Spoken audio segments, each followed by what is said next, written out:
मला वाटतं जर तुम्हाला असं वाटतं की खूप राग येतोय आणि माझं जीवन आता काही जीवनामध्ये उरलेलं नाही, तर तुम्ही फक्त असं म्हणू शकता की आत्ता माझ्या आयुष्यामध्ये जी काही कंडिशन आहे त्या कंडिशनला मी ॲक्सेप्ट करतो.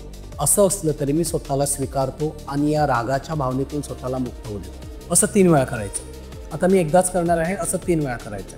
ठीक आहे. त्यानंतर हा राग, हा राग, हा राग, हा राग, हा राग, ही भीती, हा राग, हा जुना राग, हा जुना राग, हा जुना राग मी रिलीज करतोय. फक्त टॅपिंग केलात तरी तुम्हाला रिलीज वाटेल. मी रिलीज करतोय. या रागाच्या भावनेतून मी स्वतःला रिलीज करतोय. त्या रागाच्या भावनेतून मी स्वतःला रिलीज करतोय. रागाच्या भावनेतून स्वतःला मी रिलीज करतोय. रागाच्या भावनेतून स्वतःला मी रिलीज करतोय.